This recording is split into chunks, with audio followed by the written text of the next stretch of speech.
Saya minta maaf, Mas Tono. Iya, iya, iya. Ada masalah tadi di jalan? Aduh, iya.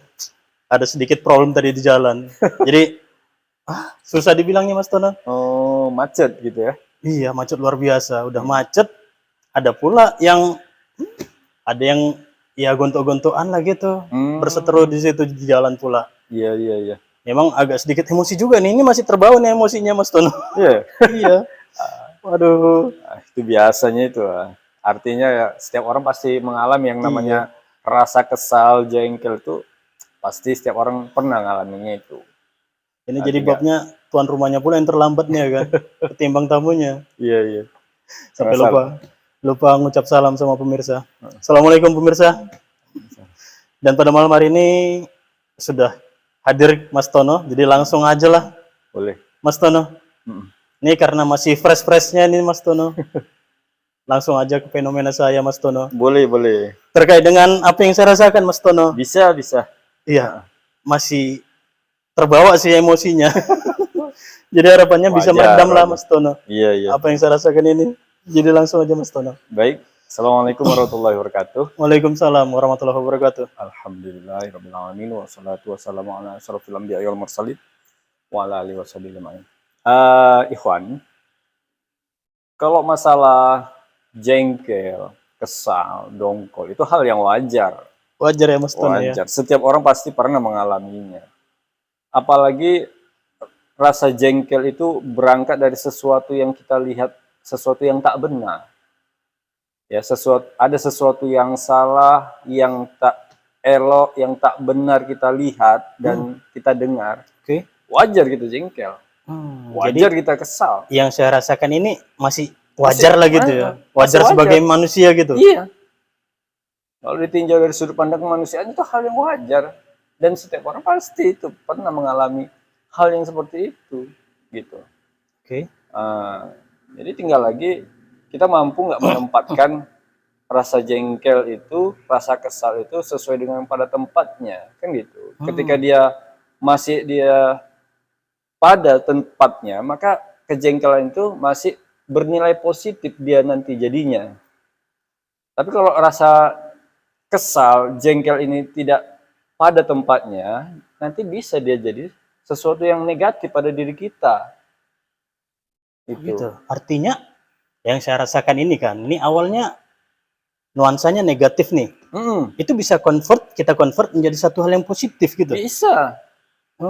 Artinya kita berangkat, itu tadilah jengkel tadi kan berangkat dari hal-hal yang katakanlah yang nggak baik itu. Iya betul. Tapi ketika kita mau menyikapi, kita mau itikaf sejenak, ya terhadap fenomena yang kita alami, kan kita bisa mengambil sebuah pembelajaran dari apa yang kita rasakan. Nah, artinya bisa kita terima alur logisnya kenapa kita jengkel, kenapa kita kesal kan gitu. Sehingga dari situ kita bisa mengambil sebuah pembelajaran.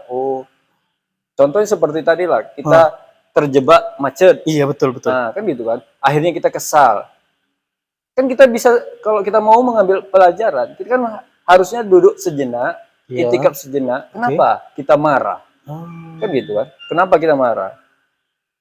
Karena macet katakanlah kan. Iya betul. Terus apakah setiap kali macet kita harus marah? Gitu? Kan gitu. Tidak. Harusnya kita sikapi dengan bijak lah ke depannya kan gitu. Ketika kita sudah tahu di tempat tertentu ada kemacetan, maka harusnya kita buatlah waktu yang cukup memadai agar kita tidak terlambat, agar kita tidak terjebak oleh kemacetan. Nah itu kan solusi. Walaupun itu berangkat dari rasa kesal. Akhirnya dari rasa kesal itu kita mendapat sebuah solusi, mendapat sebuah pembelajaran dari apa yang kita alami, kan gitu. Yang parahnya itu kalau seandainya kita jengkel, kesal, itu kita letakkan pada sesuatu yang tidak tepat, maka itu yang menjadi nilai yang negatif nantinya pada diri kita. Ini yang agak saya belum kena nih. Maksudnya jengkel tidak pada tempatnya ini gimana nih Mas? Contohnya misalnya ada seseorang yang menyampaikan sebuah nasihat. sebuah pembelajaran. Oh iya, oke. Ya. Terus tiba-tiba kita marah, jengkel, marah kita. Pernah nggak di luar sana, di masyarakat lah, Iya. ya, di kehidupan kita sehari-hari, pernah nggak Asril melihat ketika orang dinasihati, tiba-tiba dia muncul kejengkelan? Sebagai contoh, kalau mau ceramah di masjid aja, itu kan satu bentuk kejengkelan, kekesalan tuh kan. Iya betul. Kalau mau ceramah di masjid aja. Iya. Meskipun nggak terucap secara lisan gitu kan? Iya, kadang terucap juga, kadang terucap juga ya. Kadang nggak berani dia mengucapkan, kan betul, gitu. Betul. Dan itu kan satu di antara bentuk kejengkelan. Iya, betul.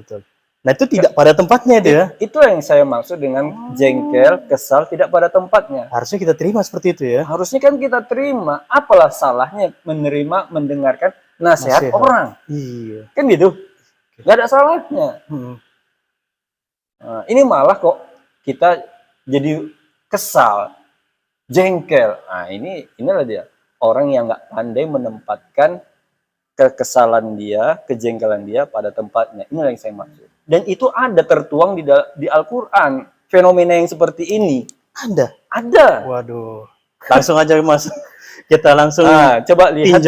Coba kita lihat di surat Az-Zumar, surat 39 ayat 45. Oke, 39 45. Iya.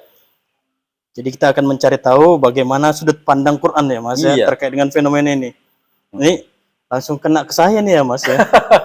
Ya, bisa kita kaitkan ke sana, ke fenomena yang tadi Asril rasakan. Bisa. Nggak masalah Mas, yang penting bisa redam ini Mas. Iya. Oke, surah Az-Zumar ayat 45. Iya. Saya baca Mas. Oke. Saya kondisikan dulu ya Mas ya. Iya.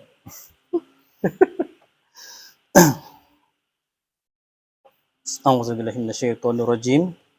Bismillahirrahmanirrahim.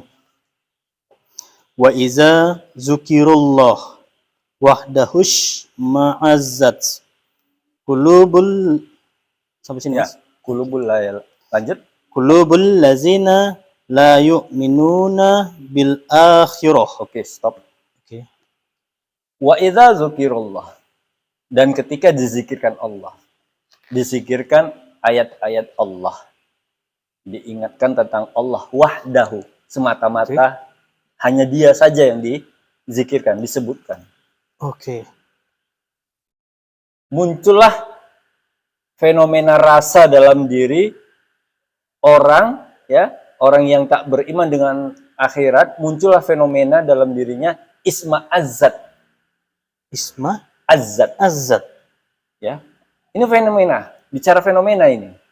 Oke. Apa yang dirasa di dalam kulub hatinya. Muncul rasa kesal, isma azzat itu artinya kesal, dongkol, jengkel di dalam hatinya. Terjadi itu, fenomena seperti itu. Termasuk yang saya rasakan tadi nih. Masalahnya yang tadi berkaitan dengan Allah atau tidak? Kalau dipaksa-paksa memang ada sedikit. Kalau dia berkaitan dengan Allah, ya bisa masuk ke ayat ini. Tapi kalau tidak berkaitan dengan Allah, tidak berkaitan dengan ayat Allah, ya tidaklah termasuk ayat ini. Tidak termasuk dalam kajian kita ini. Oke. Ya, jadi yang dijelaskan di ayat ini adalah bahwasanya ketika ada orang yang menzikirkan Allah, mengingatkan tentang Allah, mengingatkan tentang ayat-ayat Allah, tiba-tiba muncul isma azzat, muncul kejengkelan, kedongkolan dalam kolbunya, dalam batinnya. Terjadi fenomena rasa dalam dirinya seperti itu. Padahal itu semua, itu dilakukan sebetulnya untuk mengembalikan dia, menormalkan dia dari kondisi yang dia alami. Ya, misalnya lah, dia sedang larut dalam kehidupan. Ya, kehidupan dunia. Kemudian ada orang yang mengingatkan, jangan terlalu terlena dengan kehidupan dunia. Ya, tiba-tiba, ya, karena hidup kita kan ke akhirat, misalnya seperti itu. Nah, jangan terlalu terlena dengan kehidupan dunia, karena kehidupan kita tidak hanya di dunia saja, kita bakal ke akhirat. Kan gitu. Tiba-tiba muncul dongkol. Ah, diamlah kau. Sibuk kali kau. Ini urusanku lah. Ini pernah terjadi hal yang seperti ini. Ya. Artinya sebetulnya orang tadi maksudnya bukan mau menyalahkan dia, tapi mau mengingatkan dia. Mengingatkan agar tidak lupa akan tujuan akhir kita, agar kita juga mempersiapkan diri kita untuk kehidupan akhirat nanti. Okay. Bukan mau menyalahkan apa yang dia lakukan selama ini, bukan. Karena nanti kita kecelik, sibuk kali kita mempersiapkan dunia, tiba-tiba kita mati, nggak sampai ke sana, kan kecelik. Iya. Apa yang kita dapat kita tinggalkan di dunia, sementara kita lupa mempersiapkan diri untuk akhirat. Akhirnya kecelik kita. Betul. Di dalam kubur akhirnya kita meratapi nasib, minta kembali ke dunia. Ya Allah, berikan aku kesempatan hidup. Padahal udah dinasehati ya. Padahal awalnya kan sudah dinasehati, cuma dia nggak mau mendengar. Oke. Mulai nyambung saya. Artinya seperti yang abang katakan di Mas Ton yang katakan di awal itu ya. Iya. Semacam sebentuk apa ya? Bentuk nasihat. Kemudian dia menolak gitu ya. Menolak. Padahal bentuknya bukan judge gitu ya. Iya. Bukan judgement ya. Jadi ini terjadi hanya pada orang yang la yu'minuna bil akhirah. Oke. Fenomena isma'azzat kulub ini, kejengkelan pada kolbu, pada hati ini terjadi hanya pada orang yang tak menginginkan akhirat. Orang yang tak mengimani akhirat.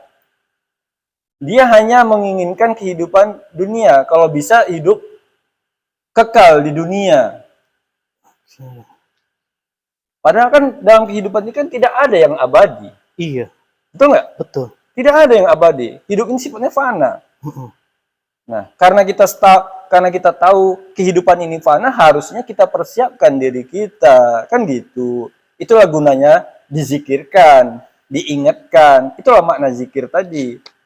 Kita diingatkan, dizikirkan, agar kita kembali ya kepada tujuan akhir kita nanti. Jangan sampai kita kecelik, hanya sibuk untuk mencari kehidupan dunia tanpa mempersiapkan diri kita untuk ke akhirat. Oke. Itunya maksudnya tadi dizikirkan Allah tadi. Dizikirkan Allah dan ayat-ayatnya. Artinya semacam memberikan masukan lah gitu ya. Memberikan masukan. Begini Mas, terkait dengan apa tadi Mas?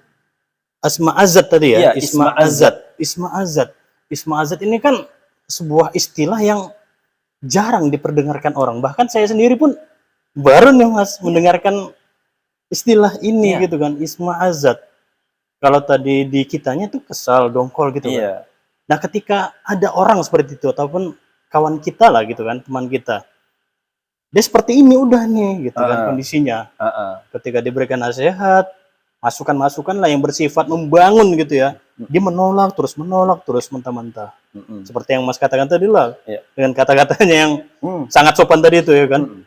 Nah ini gimana supaya dia bisa kembali gitu, mau mendengarkan apa yang kita nasihat gitu. Terkadang orang yang sudah terkena psikologi seperti ini, ya fenomena yang seperti ini, terkadang untuk menyadarkan dia itu harus dia disok terapi gitu. Iya. Artinya orang yang bisa seperti ini dia bisa lewat sebuah peristiwa baru munculnya kesadaran. Seperti itu dia. Artinya sebuah peristiwa yang memang itu membuat dia jatuh sejatuh-jatuhnya begitu. Bisa. Seperti itu. Jadi lewat peristiwa yang kalau lewat manusia dia agak sulit menerima masukan-masukan tadi. Agak sulit ya. Tapi ketika peristiwa yang dia jalani dalam kehidupan itu menerpa dirinya, sangat besar itu ya, itulah yang mampu merubah dirinya melalui peristiwa lewat peristiwa. Artinya ketika ini pun sudah melalui sebuah peristiwa ya kan, ini pun kalau seandainya dia nggak ngeh juga, nggak sadar juga, ya rugi lah dia akhirnya. Nah, itulah nanti yang akhirnya terjadi penyesalan. Penyesalan ya. Terjadi penyesalan di akhirat nanti. Ketika sudah diingatkan tapi dia nggak mau tahu, malah dia marah, kesal, jengkel. Akhirnya yang rugi dia juga. Sama seperti kita. Kita sering nggak diingatkan sama orang tua kita, jangan begini nak, jangan begitu nak. Kita nggak peduli. Sebetulnya yang rugi siapa nantinya? Kita sendiri gitu ya. Anak tadi kan? Iya. Iya. Yang terkait tadi. Iya. Karena tidak ada orang tua itu menginginkan anaknya celaka. Iya kan? Iya. Kita kan sama-sama udah punya anak ini kan? Iya. Kita menasihati anak apa supaya dia celaka? Kita menasihati anak kan untuk supaya hidup dia ke depannya jauh lebih baik daripada kita. Daripada kita. Kalau bisa kita gitu menginginkan anak kita itu mendapatkan yang terbaik. Sehingga kita nasihatilah dia. Oke. Kita berilah dia nasihat, tausiah. Kan gitu kan? Iya. Betul. Lantas si anak tadi salah paham. Kan gitu. Nggak mau mendengarkan. Cerewet kali pun mama, cerewet kali pun bapak. Seringnya kan terjadi seperti itu kan. Nah kalau sudah seperti itu sikap seorang anak terhadap orang tuanya, maka nanti yang menyesal itu anak itu sendiri. Kan gitu. Sama seperti orang tadi. Orang yang dizikirkan ayat-ayat Allah tadi. Sebetulnya kan Allah ingin menasihati kita. Iya. Bahwasanya hidup ini tidak kekal. Hidup ini sementara. Tujuan akhirmu adalah ke akhirat. Betul. Nah, sehingga akhirnya Allah utuslah Rasulnya untuk mengingatkan manusia yang sudah larut dengan kehidupan dunia. Namun kenyataannya ketika diingatkan, malah yang terjadi kesalahan, kejengkelan, kedongkolan, ya, marah-marah. Nah, kalau sudah seperti ini, fenomenanya, peristiwanya, tentu yang rugi kan nanti kita kan. Iya, betul. Nah, seakan-akan nanti tidak ada Rasul yang diutus. Seakan-akan nanti nggak ada Allah mengutus utusannya. Artinya kita nanti padahal bisa mengkambing hitamkan gitu ya? Iya. Padahal sudah banyak orang yang menasihati dia. Kan gitu. Oke, Mas. Kalaulah kita tarik di video-video Mukhtalifun Alwan yang lalu-lalu, ada itu satu narasumber yang dia khusus membawa materi kolbu, Mas. Ya. Nah, dia sering membawakan terkait dengan penyakit kolbu. Nah, ini kayaknya ini senada dengan ini. Apakah ini termasuk dalam penyakit kolbu? Bisa. Bisa masuk dalam kategori penyakit kolbu ini. Artinya kenapa ini disebut penyakit? Iya. Karena kita kan diberi nasihat yang baik. Oke. Lantas kenapa kita jadi marah-marah? Berarti kan ada sesuatu psikologis yang sedang terganggu ini kan? Oh iya, betul. Berarti kan ada psikologi dia yang sedang terganggu, kejiwaan dia terganggu saat diberi nasihat. Kecuali yang disampaikan itu sesuatu yang tak baik, kita marah, kita jengkel, itu wajar. Tapi ketika yang disampaikan ini sesuatu yang baik, berbentuk nasihat, apalagi yang disampaikan itu adalah ayat-ayat Allah, tiba-tiba kita marah, itu aneh nggak menurut Asril? Aneh sih, Mas. Aneh kan? Iya, Mas. Maka kalau kita tinjau dari psikologis orang yang seperti ini, maka orang ini sedang terganggu kejiwaannya. Oke. Ya, psikologisnya sedang terganggu. Kalau kita memandang pakai kacamata psikologi tadi, dia sedang terganggu batinnya. Ya, kolbu ini kan dia pusat kesadaran. Nah itu dia. Kan gitu. Betul. Kolbu ini kan pusat kesadaran. Ketika disadarkan, dia nggak mau sadar, aneh nggak itu? Oke. Aneh kan? Aneh. Iya. Makanya bisa, kalaupun mau dimasukkan dalam kategori penyakit kolbu, termasuk dia penyakit kolbu. Bahagian daripada penyakit kolbu. Satu diantaranya. Satu diantaranya. Okay. Itu hal yang aneh menurut saya. Iya. Nah, jadi ini termasuk satu diantara penyakit kolbu, kalaupun mau tarik ke sana, kan gitu. Iya. Kira-kira Mas, Nah, penyakit kolbu ini yang dikatakan isma azat ini yang menjadi penyebab dasarnya itu Mas, sehingga orang bisa terkena penyakit ini gitu. hubud dunia. Wow. Hubud dunia. Karena kita lihat coba kalimat selanjutnya. Oh, di ayat selanjutnya. Ya. Oke Mas. Wa iza zukiral lazina min dunihi iza hum yastabshirun.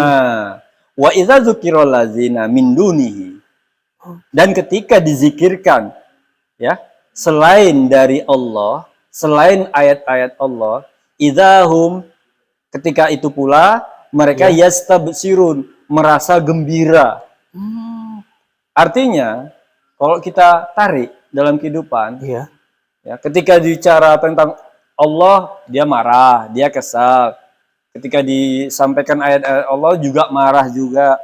Tapi ketika dia bicara tentang bisnis, bicara tentang kehidupan dunia, begini, begono, begini, tiba-tiba dia senang.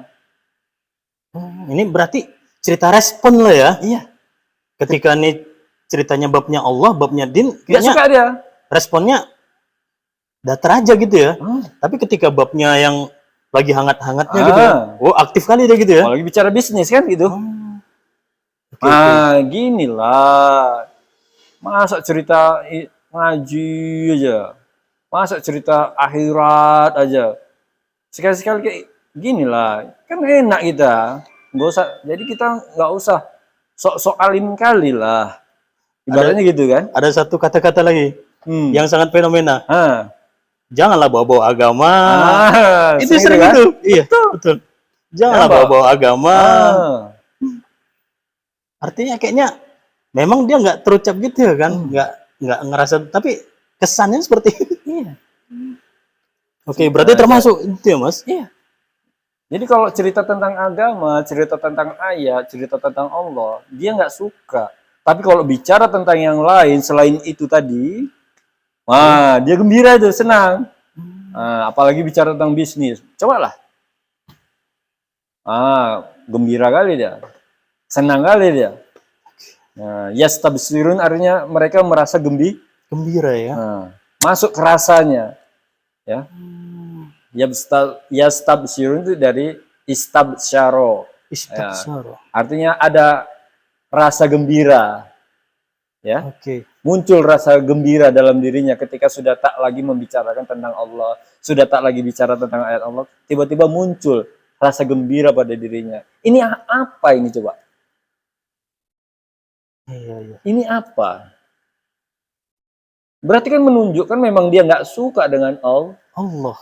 Ketika bicara tentang Allah, kenapa jengkel? Kenapa? Ketika bicara yang lain, kenapa suka? Berarti kan dia memang nggak suka, nggak cinta, nggak beriman dengan Allah. Berarti dia nggak beriman dengan akhirat. Makanya disebutkan di kalimat awal tadi, ini merupakan ciri-ciri orang yang memiliki isma azat dalam kolbunya, di dalam hatinya, memiliki kejengkelan, kedongkolan dalam kolbunya, ketika dizikirkan Allah, ini merupakan ciri orang yang tak beriman dengan akhirat, kata Allah. Ya, ayat itu sendiri yang menjelaskan. Karena itu tadi, kenapa ketika dibicarakan yang lain, kok responnya? Respon, cepat kali responnya, cepat kok nyambung gitu. Nyambung dan gembira dia. Nah, ginilah, kan gitu, sering. Betul. Ini hal yang aneh. Artinya ketika dia sudah seperti ini kan nggak langsung gitu kan. Artinya kan ini kayaknya penyakitnya udah lama ini seperti ini untuk membuat sesuatu yang seperti itu gitu kan. Ini betul nih kan seperti ini kan. Kalau nanti kita lihat di ayat lain, ciri-ciri orang beriman itu ketika disebutkan Allah wajilat qulub. Iya, wajilat qulubuhum. Wajilat qulubuhum. Iya, bergetar. Bergetar hatinya. Kan gitu kan? Betul. Bergetar hatinya. Cepat responnya dia ketika Allah diingatkan, langsung responnya cepat. Di surat Al-Anfal ayat 2. Itu. Ciri-ciri orang beriman itu ketika dizikirkan Allah, Wajilat qulubuhum, bergetar kolbunya.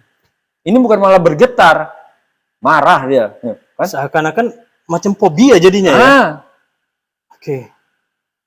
Nah, jadi kan ada dua hal yang paradok yang Allah sampaikan kan itu kan. Iya, satu sisi Allah menggambarkan macam mana orang ketika diingatkan tentang Allah dia jengkel. Nanti di ayat yang lain di surah Al-Anfal dijelaskan juga tentang ada orang yang dizikirkan Allah, dia wajilat qulubuhum, tergetar hatinya. Muncul respon cepat dalam hatinya. Dua perbandingan itu Ada dua perbandingan. Okay. Jadi dari dua perbandingan ini kan bisa kita pahami bahwasanya ini merupakan ciri orang yang nggak beriman kepada Allah dan yang ini ciri orang yang beriman kepada Allah. Jadi kita jangan marah ketika Allah menjelaskan ayat seperti ini, kita jangan marah. Kalau memang fenomena itu pernah terjadi pada diri kita, kita jengkel ketika ada orang yang menceramahi kita jengkel dengan orang yang mentausiahi kita. Jadi kita jangan marah kalau kita disebut orang yang nggak beriman. Harusnya kita memperbaiki di diri kita. Kenapa bisa muncul kejengkelan pada diriku ketika ada orang yang mengingatkan tentang Allah, ketika ada orang yang mengingatkan tentang ayat-ayat Allah? Koreksi diri kita harusnya. Betul. Kenapa marah? Harusnya seperti itu sikap kita. Sangat jelas dikatakan Allah ya, ketika kita punya kolbu seperti itu, maka langsung Allah katakan, hayuk minun ya. Iya. Itu merupakan indikasi orang yang tak beriman dengan akhirat. Sangat jelas. Oke. Luar biasa Mas penyampaiannya. Ya. Itu tadi bicara tentang jengkel. Iya. Bicara dengan dongkol. Jadi ikhwan Asril nggak usah ini kali, ya kan? Nggak apa-apa sih dongkol, nggak apa-apa sih kita jengkel pada sesuatu yang nggak benar itu masih hal yang positif. Hal yang positif ya. Iya. Tapi kalau sudah jengkel tidak pada tempatnya tadi. Tidak pada tempatnya, kita jengkel terhadap sesuatu yang benar, kepada ayat-ayat Allah, kita jengkel dengan orang yang suka mentausiahnya. Ini udah merupakan sikap yang negatif ini dan merugikan diri sendiri. Artinya yang saya rasakan ini masih wajar masih wajar. Masih pada tempatnya gitu. Masih ya. Dan itu juga sudah sering ya dialami oleh orang lain. Artinya semua orang pun begitu juga pernah mengalami itu, hal yang seperti itu. Aduh. Oke, Mas Tono. Luar biasa penyampaiannya. Dialog-dialognya luar biasa juga. Iya. Langsung aja Mas Tono, ada pesan mungkin Mas Tono buat saya pribadi Mas Tono? Saya rasa yang saya sampaikan tadi sudah merupakan pesan tausiah untuk ikhwan Asril dan juga untuk kita semua. Jadi jangan kita mudah jengkel. Kalaupun jengkellah pada sesuatu yang tak benar, ya. Jangan kita jengkel kepada sesuatu yang baik, ya, sesuatu yang benar. Jadi jangan salah pada tempatnya. Jangan kita jengkel dan salah menempatkannya. Paling itu saja yang bisa saya sampaikan. Oke. Terima kasih Mas Tono. Pesannya sangat luar biasa dan saya ingat itu Mas Tono supaya nggak terulang kembali apa yang saya rasakan saat ini. Baik pemirsa, sekian video kita pada malam hari ini. Semoga bermanfaat terkait dengan dialog-dialog bersama Mas Tono. Saya kira dengan Assalamualaikum warahmatullahi wabarakatuh. Waalaikumsalam warahmatullahi wabarakatuh.